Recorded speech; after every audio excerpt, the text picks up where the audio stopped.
Welcome to Ruchika maths class. आज हम करेंगे एक्सरसाइज 8.2 क्वेश्चन नंबर 4।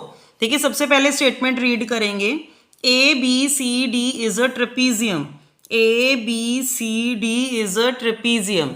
ट्रेपीजियम क्या होता है? जिसका एक पेयर पैरेलल होता है। And B D is a diagonal. E is the midpoint of AD।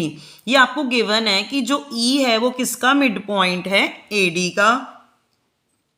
A line is drawn through E parallel to AB। मतलब ये भी आपको गिवन है कि जो ये लाइन बनाई गई है EF वो AB के पैरेलल है। Intersecting BC at F। वो BC को कहाँ पे इंटरसेक्ट कर रही है? F पे। Show that F is the midpoint of BC। तो हमने क्या प्रूव करना है कि जो F है वो BC का मिड पॉइंट है। हमें गिवन क्या है कि जो E है वो AD का मिड पॉइंट है और जो EF है वो AB के पैरेलल है। देखिए, सबसे पहले क्वेश्चन में आप गिवन टू प्रूव लिखा करो, उसके बाद क्वेश्चन स्टार्ट किया करो। तो सबसे पहले अब मैं आपको कन्वर्स ऑफ बीपीटी समझाऊंगी। वो क्या होती है? देखिए, कन्वर्स ऑफ बीपीटी समझते हैं पहले। देखिए, कन्वर्स ऑफ बीपीटी होता है बेटा कि जैसे कि देखो, ये एक ट्राइंगल है।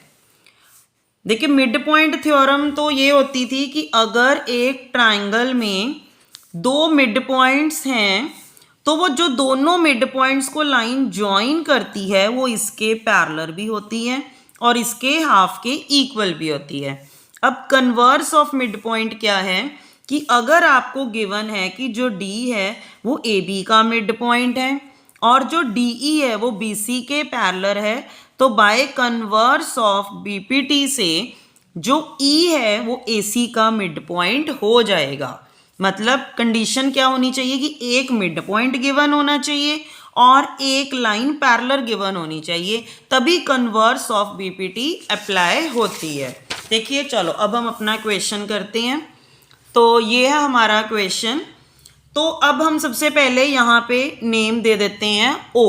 तो हम क्या करेंगे? सबसे पहले हम ट्राइंगल लेंगे। इन ट्राइंगल DAB, देखिए ये वाली, उसमें क्या है? ये इसका मिड पॉइंट है और ये लाइन, ये वाली लाइन इसके पैरेलल है। क्यों? क्योंकि जब कंप्लीट लाइन पैरेलल होती है तो उसका पार्ट भी पैरेलल होता है।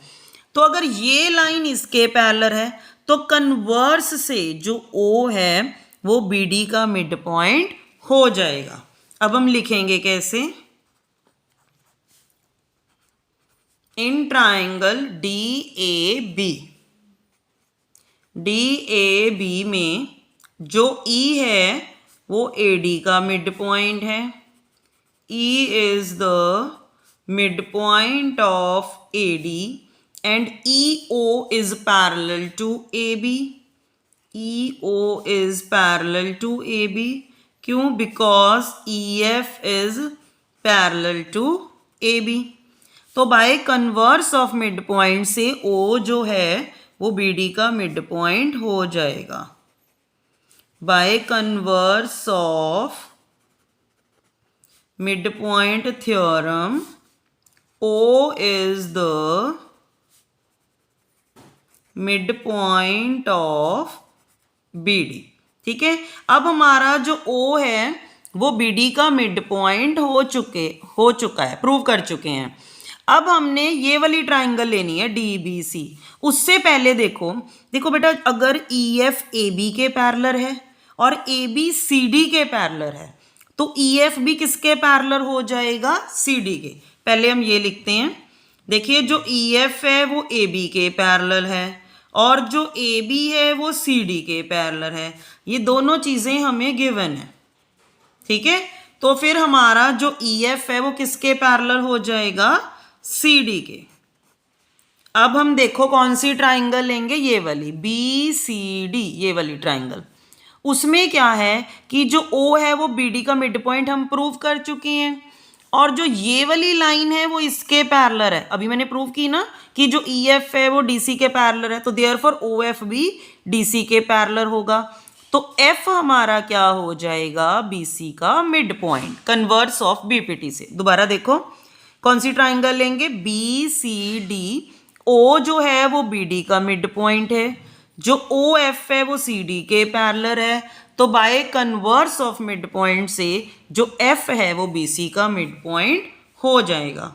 अब हम कैसे लिखेंगे, in triangle BCD O is the midpoint of BD, ये हम प्रूव कर चुके हैं, प्रूव्ड अबव, ठीक है। और जो OF है वो CD के पैरेलल है, क्यों, क्योंकि आप प्रूव कर चुके हो कि जो EF है वो CD के पैरेलल है। तो by converse of mid point theorem F is the midpoint of BC। देखिए बेटा, इस क्वेश्चन में हमने converse of mid point theorem सीखी है, ये आगे वाले इक्वेशंस में काम आएगी। तो यहाँ पे हमारा ये क्वेश्चन कंप्लीट हो रहा है। मेरी नेक्स्ट वीडियो में हम नेक्स्ट क्वेश्चन करेंगे। Thanks for watching this video.